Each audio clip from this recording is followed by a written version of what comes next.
Hi guys, welcome back to my channel. This is gonna be my July TBR. Now I've already done a kind of TBR for the Tarot Readathon. So if you haven't seen that, I'm gonna link it up above and down below, so go check out what that readathon is all about. In that video, I let my past, present and future choose my TBR for the Tarot Readathon. If you want to know which books were chosen and what all of this has to do with this tarot card deck, you'll just have to go and check out that video. The Tarot Readathon takes place the whole month of July, as is the Hunger Games Readathon. Since July is going to be a very hectic month, I don't think I'm going to take part in the Hunger Games Readathon, but I did want to mention it quickly because I did think it was a really great idea. I love all the intricate details that are like going into this game, and if you want to go check it out and maybe take part, I'm going to link that down below as well. Then of course there is Summerween, which is a readathon that everybody is talking about, which is basically a week of reading books that are more the Halloween atmospheric fall vibe, but read it in summer. So there are 5 prompts and I'm quickly going to talk about the 5 books that I chose for this. There are so many more like spooky thriller type-esque books that I might want to read. I have a whole list of them, but I did choose 5 that are most my vibe right now and that I would just really want to get to in that week. That being said, I am in hospital in the beginning of July, so I don't know when I'll be released or if I'm still in hospital at the time that this readathon starts on, I think, the 5th. So I don't know when I'll get to these books. I will take some of them with me when I go there because I just have to lay in bed and recover. I also have a couple of weeks back home where I can recover, so I do plan on reading a lot in July. But also, I don't know where my head is going to be at, so we don't know. It could be the best reading month that I have, or I'm not going to read anything. Who knows? We'll all be surprised in the end. But I did want to take part in Summerween. I didn't want to miss it. So let's start with the first prompt, and that is to read a book in the dark. And for that I chose 16 Souls by Rosie Talbot. This is her debut, I believe. And this is actually one of the rare stories where the ghosts are the innocent and they are actually going missing. And 16-year-old Charlie is their friend and wants to help. And so they all band together in hopes of finding out what is happening to the ghosts, why they are going missing. And he has to team up with Sam, who is like new to town. He's a seer, so it's very like spooky Halloween vibes all around with this one. It's just all the vibes, all the vibes. The next prompt is to read a thriller or horror book, and I'm not much of a horror girly, so I went with a thriller and also with a comic thriller. For a very long time I didn't even know that there was something that is like a comic and thriller. But yeah, there is, and it's called You'd Look Better as a Ghost by Joanna Wallace. So this is actually about a part-time serial killer who gets spied on by someone, and that someone is blackmailing her by telling her that they may reveal her secret at any time, and then she has to of course find out who it is, how she can stop them, and how to get a grip on the rest of her life, because it seems it's going down the toilet right now. It does sound very sinister, but I am very intrigued to see if they can toe the line between like humor that works for this kind of story, or if it's just like ooh, cringe. I don't know if that's really the tone that you are going for.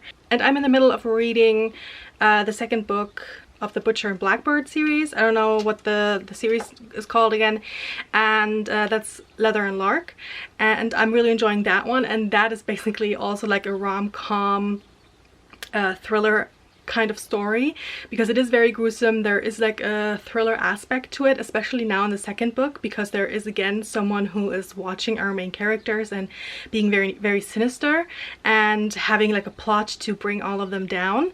But we also have this rom-com kind of tropey romance going on with that one, so it's more of a rom-com. This seems to be very humorous in just her life as a part-time killer, so I'm very intrigued to find out. It's very short, so I'm hoping to fly through it. Also, I think I'm gonna wait until the second week to continue reading Leather and Lark, because I'm not reading that book in hospital where anybody could walk in and see me. If you know, you know. So for the third prompt, we have read a book with a night sky on the cover, and I chose In the Hour of Crows by Dana Elmendorf. It sounds like German, Elmendorf. Not sure how it's pronounced. Also, I'm not sure if this actually is the night sky, but I'm just going with it and I'm just gonna say it is. So this takes place in a small town in Appalachia, and we follow Weatherly, who is a death talker. And what that means is that if someone is dying, she can actually talk to death and kind of save them from dying, which is of course something that everybody wants to have around when the time is right, when someone is dying. But the rest of the time, everybody's kind of keeping their distance. Now, her cousin is killed in an accident, so it seems, but she doesn't really believe it because her cousin was also kind of a seer and she predicted something was going to happen, and she just gave a very weird last message to Weatherly. So Weatherly of course believes that there is something sinister going on and she's trying to figure out what it is. And when she's called to the mayor's son, who's at that moment dying, and she can't save him, everybody just assumes that she did it deliberately. And so there is a lot of like hate going her way, and I'm gonna be very interested to see how all of this bad faith and the superstitions of the townspeople and what they expect of her, how all of that is dealt with. The next prompt is to read a book that has 5 words in the title, and I chose Shades of Rust and Ruin by A.G. Howard. I actually wanted to get to this last Halloween because it does take place on Halloween. There's a curse about Halloween. Get my drift? This should be right at Halloween. But Summerween is the second best way of reading this because it is very atmospheric, very creepy. I'm not really sure if this is going to be my vibe, but there is the arc for the sequel on NetGalley right now, and I'm wondering if I should ask for it. But I want to check out the first book first before doing that, because the magic in this seems very random, very like dreamscape-esque, and almost like a nightmare come to life. So that is mostly not what I like in my fantasy, and I'm guessing this goes a bit more into the horror aspect of it. So I will just try to read this. Also, there is like a relationship, I think, brewing between the main character Phoenix and her dead sister's boyfriend. So so her sister is dead, and now the boyfriend is the only one who can actually like understand her feelings toward the loss, and so they're kind of bonding, and they have to go into kind of like another dimension in order to save the family from this curse where the whole family, everyone seems to be dying on October 31st. Not in the same year, but everyone who's died has died on that date, so there seems to be a curse. And when Phoenix's uncle goes missing, she knows the curse has done it again, and she and her sister's boyfriend Clary, they go into this other dimension in order to break the curse. And it seems that what she has been drawing all her life, all her like illustrations, have come to life in this other realm. And like I said, that's kind of the magic system that I don't really vibe with most of the time, so I want to just check this out and see if it's something that I want to continue reading. The next prompt is to read a book that is set in summer, and I chose The Depths by Nicole Lesperance. And it says, deep down underneath it all, the island's heart beats. So that is kind of creepy. I'm not really sure if this is set during summer, but it has very like summery, beachy vibes because the main character goes on the honeymoon of her mother, which is kind of weird, but she's going there, and so she's kind of left to her own devices on the island. It's kind of deserted, and at the beach she meets a mysterious boy, and in the woods she also, like in the jungle, she also meets a creepy little girl who wants to play hide and seek, and she later finds out that there have been twins on this island and they have died or something. So it's kind of like spooky, creepy girl ghosts, which is already know that's gonna creep me out. So beach, hot weather, honeymoon of the mother, all gives me like summer vibes. Even if it's not set in summer, I'm gonna count it. Just like with Leather and Lark, I'm also keeping another book on the back burner for this, and that is Year of the Reaper by Makia Lucier. And in that one I already read the first chapter and I really enjoyed it, and it seems to be taking place in a fantasy world where there was like a plague or something. People who catch the plague die of it, but the main character seems to have survived somehow. We have a kingdom that has been devastated by a plague.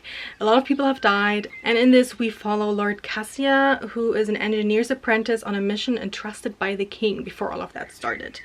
That was a mouthful. So Kaz is away when all of this happens, and 3 years after the plague hits, he's on his way home. He just wants everything to go back to normal, forget everything that happened, all the death, everything that he witnessed. But home isn't exactly what he left behind, and when there is an assassination plot going on, he's kind of roped in to find the killer. So we have the plague and this mystery that's happening, an assassination plot. I think that all works as well for this kind of readathon, but it's not like priority. I do want to get to it, but of these books, I feel it's like the least Summerweeny. That's a weird way to say it. Summerween vibe. Let's go with that. I also want to get to 2 books because their sequels are coming out soon and I've heard great things about them, especially one of them, and that is Bonesmith by Nikki Palpretto. And this is compared to Gideon the Ninth, which I see because of the whole bone aspect of it. In this, the dead kind of rise if you don't separate their bones or the remains from the ghost, and there are these bonesmiths that actually do that. And the main character, Ren, really wants to be the best of the best in that aspect, and she goes and tries out for a position, but because of circumstances she doesn't get, I think there's like sabotage, she doesn't get the position that she wants and is actually cast out into kind of the wild where the dead roam, and she tries everything. She's desperate to find her way back in the good graces of everyone in her house. And so when a prince of another house goes missing and is kidnapped and is taken beyond the wall where all these dead things thrive, she goes out on a quest to save him, and in order to do that she has to work with someone that is actually part of the house that is the reason for all this mayhem, all this death, and all these dead things loitering around, and they kind of have to work together even though they don't trust each other, and sounds like something that I would enjoy very much. And then we have Sing Me to Sleep by Gabby Burton. This is the first book in a series. I'm not sure if it's a duology or if there are more books in the series, but I just got approved for the sequel, so I should really get to book 1. And the sequel is coming out in August, so July is perfect to read the first book in this. And in this we're following Saoirse, who is kind of living a double life, if not like 3 lives or even more. So there are a lot of lives that she has to juggle and keep in check. So she is, like the title would suggest, a siren, so she has powers beyond belief that she's trying to keep in check. It's kind of very like murderous vibes that she has, and she told her family that she can keep it in check and that she can control it, but it does seem to be slipping, which is very, very bad news for everyone around her. And she is living the life of a mercenary. She's in this kind of camp, or like this, yeah, she's training to be a soldier, and she's in the barracks and she's one of the best, and at night she's also playing assassin, I guess. So that girl has a lot to do in her day. I don't know how many hours she has in her day, but she is busy. So all of this comes crashing down when there is a blackmailer. Lots of blackmailing going around here. When there's a blackmailer who is blackmailing her sister, and she is drawn into this whole plot, and in order to help her sister she investigates who it is, who could it be, and that brings her to the palace. And in order to get closer to the secret and to the reveal, she has to become the bodyguard of the prince. So we have a lot of like princes in these kinds of stories, and I'm here for it. Even better if like she is this powerhouse that he doesn't know about and she has to keep secrets, and who knows. I hope that he is like a golden retriever kind of kind of character, because that would work perfectly for her harder shell, I would say. So I can't wait to get to this. I'm not yet sure if I like sirens and like mermaid-esque kind of stories, so I'm gonna be hyped to see if I like this one. Another book where I was just approved for the sequel, where I have not read the first book in the series, is The Judas Blossom by Stephen Aryan, and the second book, The Blood-Dimmed Tide, is coming out in July as well. So I just got the first book of the series from my library and I'm hoping to get to it in July.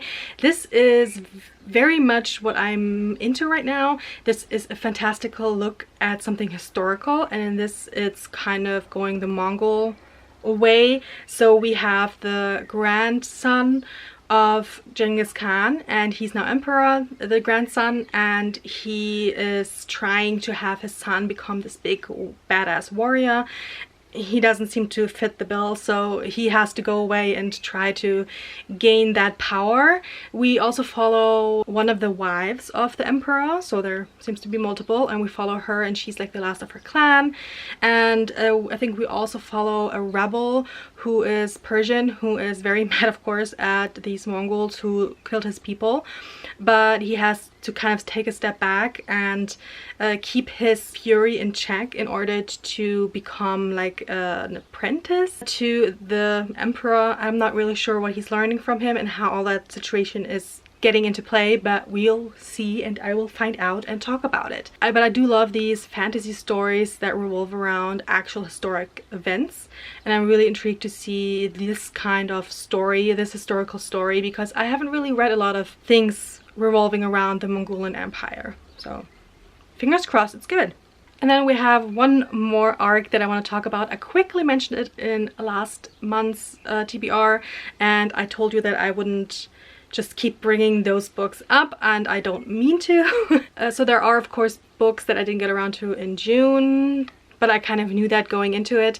But I do want to quickly mention this one book because it is an arc and it's coming out in July, so I would quickly wanted to mention it here because I didn't really go into depths into the plot of it in my last TBR video. And that is The Sky on Fire by Jen Lyons. This is the beginning of a new series by this author, who is also the author of The Chorus of Dragons, one series I still haven't read but is on my TBR right down there. But with this new story, we have a reclusive main protagonist. She just lives in the jungle with her pet iron drake, I think it's called, and she just wants to be left alone. She is very much hidden from society, but she is attacked by a warlord and saved by a group of rebels, I think.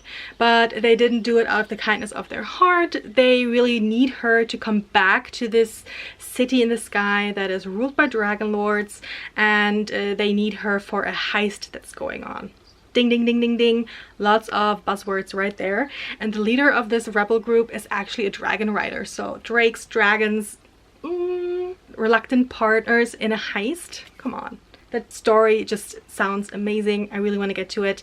It is released very early in July, so you can get your hands on it very quickly. And I'm not sure if I can get around to reading it in the first half of the month, but I do plan on getting to it in July. Like I said, there are many books that I want to get to in July because I do plan on just staying home and recuperating after my surgery. So there is a lot of time that I can just stay in and read if my mental health allows it and my recovery. So we'll see. I will let you guys know. I am hoping to get other videos out in between now and when I'm back to filming. I have pre-filmed some videos, so hopefully I will get those edited and out to you when I'm away. But yeah, so far I'm really excited for July and all the books that I'm planning on reading. Let me know down in the comments if you've read any of the books that I mentioned, or if you're hyped for these new releases. Let me know down in the comments what is your most anticipated read of July. And if you like this video, I would love it if you gave it a thumbs up and subscribed if you haven't already. I would really appreciate it. And until the next time, I hope you have all the great reads. Bye!